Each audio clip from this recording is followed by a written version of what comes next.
پچھلے سبق میں ہم نے پڑھا تھا کہ جدات کے احوال.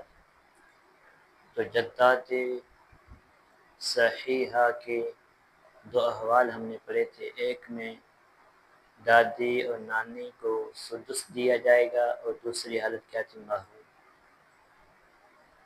تو سدس کب ملے گا؟ جب دادی ایک ہو یا دو ہو یا دو سے زائد ہو اور درجے میں بھی برابر برابر ہو، تو اس صورت میں دادیوں کو سدس ملے گا.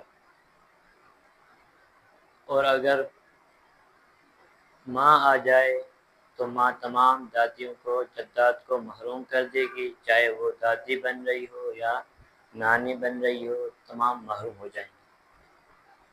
اور باپ اگر آ گیا تو باپ صرف اپنے واسطے والی کو محروم کرے گا، یعنی دادی پردادی کو محروم کرے گا، نانی کو محروم نہیں کرے گا. اسی طرح دادا بھی ہے، دادا اپنے اوپر والے کو محروم کرے گا، دادا پردادی کو محروم کرے گا، مسکر دادی کو محروم کرے گا. جو اپنے درجے میں برابر ہے دادی اس کو محروم نہیں کرے گا. تو ہم نے یہ صورت پڑھی تھی. اب ذات قرابتین والی صورت ہے، یعنی ایسا میت ہے جس کی جدات متعددہ ہو، ان میں سے بعض میں میت کا رشتہ صرف ایک ہو اور بعض میں میت کا رشتہ دو یا دو سے زائد میں پایا جائے. ایک رشتے سے میت کی دادی بن رہی ہو یا دو سے ایک سے زائد دو رشتوں سے میت کی دادی بن رہی ہو. تو اس کے اندر امام ابو یوسف اور امام محمد رحمہم اللہ تعالی کا اختلاف پایا جاتا ہے. امام ابو یوسف کے نزدیک ابدان کا اعتبار کرتے ہوئے چاہے وہ ایک قرابت والی ہو یا دو قرابت والی ہو، ان دونوں کے درمیان میں سدس تقسیم ہوگا، آدھا آدھا. تو امام محمد کے نزدیک اگر ایک قرابت والی دادی بن رہی ہے تو اسے ایک حصہ ملے گا، اور دو قرابت والی بن رہی ہے تو اسے دو سے ملیں گے. ہندہ، فاطمہ اور خالدہ. ہندہ کا ایک بیٹا ہوا عمر، اور فاطمہ کی ایک بیٹی سلمہ اور دوسرا بیٹا سلیم ہوا. اور خالدہ کی ایک بیٹی رحیمہ تھی. تو رحیمہ اور سلیم کا نکاح ہوا اور سلمہ اور عمر کا نکاح ہوا. ان دونوں سے بکر پیدا ہوا اور ان دونوں سے کریمہ بیٹی پیدا ہوا. تو کریمہ سلیم کی بیٹی اور بکر عمر کے بیٹے کی شادی ہوئی، تو ان سے زید، ان کا بیٹا زید پیدا ہوا. تو اب یہ جو ساری ہے عمر، بکر، سلمہ، سلیم، رحیمہ، کریمہ، یہ ساری کیا ہے؟ پہلے سے فوت ہو چکی تھی زید سے. اب زید کا انتقال ہوا ہے. تو زید کا جب انتقال ہوا تو زید نے اپنے ورثہ میں صرف یہ تین جدات چھوڑی، ہندہ، فاطمہ اور خالدہ چھوڑی تھی.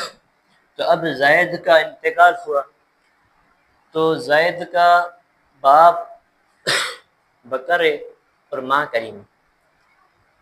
اور زید کا یہ عمر کیا ہوگا؟ دادا ہوا اور سلمہ دادی بنی. اور زید کا سلیم نانا بنا اور رحیمہ نانی بنی. اور زید کی ہندہ کیا بنی؟ پردادی. عمر کی دادا ہے، دادا کی ماں پردادی. اور سلمہ دادی تھی، اس کی ماں یہ کیا ہے؟ پردادی. یہ بھی پردادی ہے، یہ بھی پردادی ہے. اور سلیم کی خالدہ کیا بنی؟ کریمہ کے رشتے سے، یہ اس کی پرنانی بنی. اور فاطمہ جو ہے وہ بھی زید کی پرنانی بنی کریمہ کے واسطے سے. تو فاطمہ کے اندر دو قرابت پائی جا رہی ہے، ایک تو بکر کی طرف سے دوسری سلیم اور کریمہ کی طرف سے، اور اس کے اندر ایک قرابت پائی جا رہی ہے. تو یہ کیا ہے؟ ایک قرابت والی.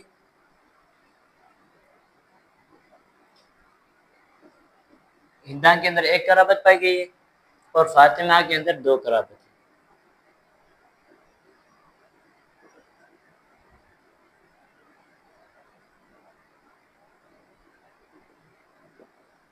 دو قرابتیں اور خالدہ ایک قرابت والی ہے.